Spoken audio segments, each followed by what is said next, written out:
Hi everybody, welcome. I have found lately that I am very easily distracted. A couple of days ago I literally forgot to post a video, went on to do another and was absolutely bowled over when I realized that I have not posted the first one.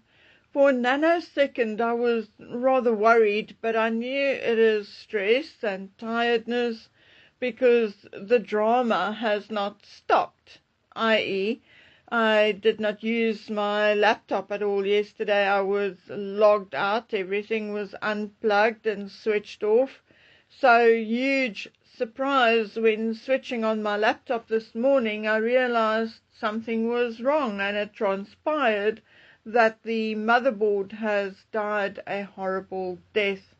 What could possibly have caused it is a mystery to us. Anyway, stress is indeed a killer, and listening to people on YouTube who thinks and acts like they're so smart and so brilliant, but the more you listen, the more you realize that sometimes it is just a facade. And when that facade becomes funny is when they are actually proven wrong. And they come up with the most fantastical stories. Unfortunately, there's a lot of that going around in the Nancy Guthrie case. It's becoming a three-ring circus with the head clowns being the supposed experts, the ex-FBI, the ex-this and ex-that. Quick examples. Jennifer Coffindaffer is convinced the notes, at least the first two, were real. I mean, yes, of course it's real. Someone typed it and sent it. But was it really about money? Well, not ransom money. I don't think so. Jen Coffindaffer thinks it was 100% an abduction with a money motive. Well then, answer me this. Why did the second supposed real ransom note not even mention money? Then Jen Coffindaffer is convinced that the two messages were AI generated. Well, again, I do not agree, since when would AI spell a word correctly once, but incorrectly a second time? Not very likely. Even AI rejects the idea that the letters were AI generated. But Jen Coffindaffer will find 101 reasons why it is now definitely AI generated, because she cannot be seen to be almost wrong. Then there's something all these profilers, all these ex-FBI, ex-detectives are indeed missing. And according to Jen Coffindaffer, this or these two letters or AI or whatever was generated by someone whose first language is not English, a foreigner of sorts. Isn't that a very comfortable excuse or escape from reality? Well, seeing that we do not have a proven suspect yet, I cannot argue with that.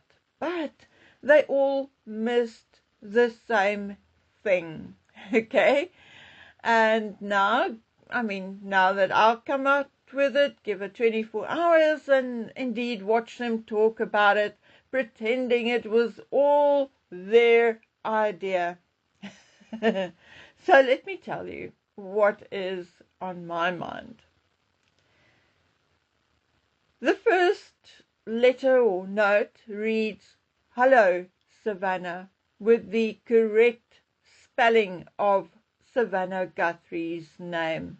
Well, firstly, there are many different spellings for the name Savannah. There is Savanha, then there is Savanha, there's SEVANNAH, SAVANA, and SAVANAH, or then SAVANNA. And then, of course, there is the way Savannah Guthrie spells her name, SAVANNAH. Now, this person, the one who generated the note, knew how to spell Savannah's name correctly, or automatically wrote it down or spelled it or typed it correctly. This in itself is already something, and I think that if it was a foreigner, it would have been less likely for them to spell Savannah's name correctly.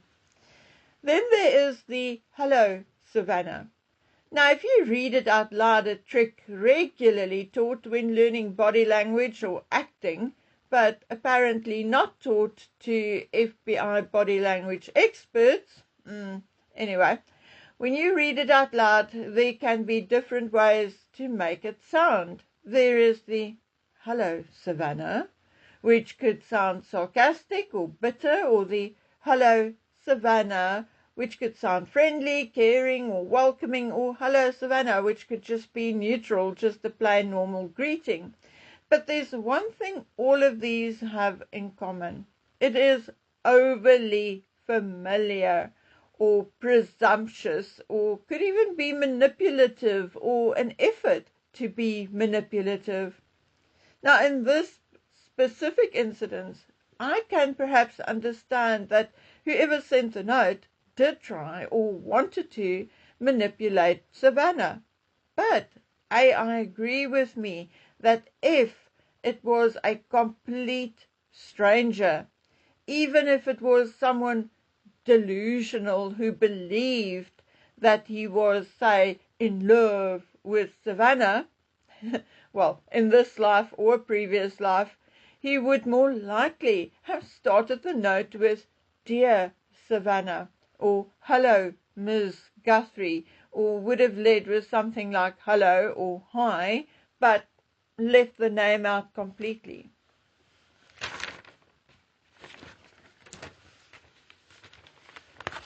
Particularly because the tone of the letter is more business-like. The last thing one would expect is an opening of Hello, Savannah.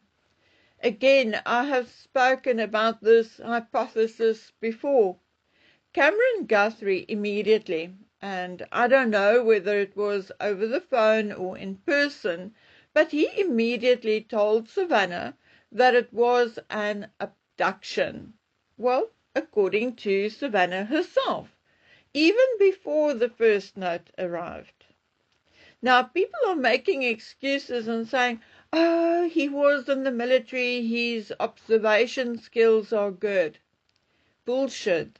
This is his mother too. What about the emotion? First hoping that it is nothing serious, maybe a friend picked her up for breakfast, or maybe she needed something in town. I mean, even the blood on the front porch could have told Cameron that maybe she slipped and fell, maybe that day or maybe even days earlier. In such a situation, people are more inclined to be in denial and to look for more plausible explanations.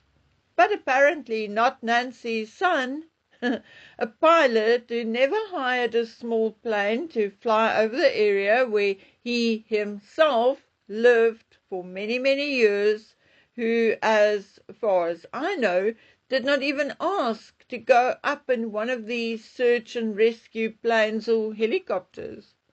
Again, it was very early on. I'm going to guess that it was also before the first letter arrived that he actually told Savannah that it happened because of her. I mean, what a nice brother. And why the heck would he even do that? I placed myself in that position, and I would likely have tried to console my sister by saying something like, no, it's sick people causing this, not your career. And then the last video from Savannah. People can speculate until they're blue in the face, but Savannah either knows who did it or who was behind it, or she has a very strong suspicion. I mean, how or why would you tell a complete stranger, I know you have tried to do things the right way? Now, if Savannah suspects that it was someone maybe known to Nancy, but indeed a complete stranger to her, then how could she have known anything about him or her, or how they conducted their life? This is very strange wording, even if put together by law enforcement or the FBI. Allegedly, Annie and Tommaso, or just Annie, are now in Vermont, where Cameron lives, and they have not been home in weeks, which I find also strange. If you or I were in their shoes, we would likely not have gone away. We would have been home where police could easily reach us. We would be home in case there was a break in the case. We would be home and likely pounding the streets with flyers. This family reminds me of Sebastian Rogers's mother and stepdad. While the rest of the world is talking and searching, they are going about their daily lives as if all is well in the world. Removing flowers and the little memorial for Nancy, having YouTubers arrested, YouTubers being almost the only ones who is still giving this their attention. Well, to me it feels like they just want us to forget about Nancy and move on.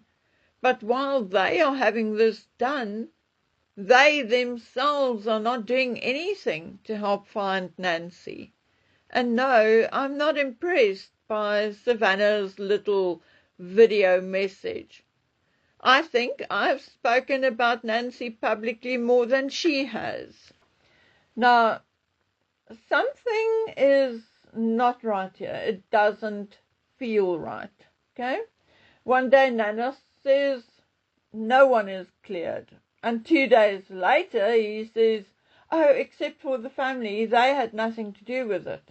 Well, bullshit, Nanos. If you do not have a likely suspect, then no one is cleared. I do not think this case will be solved in the public eye because I think the family does not really want it solved. Now, I'm just going to say what is on my mind. I don't think any of the family soiled their own hands, but I think at the very least one of them is behind it. I think one of them asked or hired someone to scare Nancy, maybe because they wanted her to move to a care home. I mean, what easier way than to stage a break-in and make Nancy realize how vulnerable she is in her own home?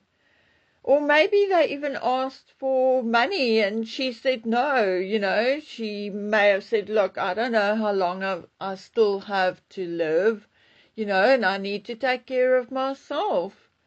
But the day I'm gone, you can have whatever is left. It's something older people would typically say, and I know that because I am older.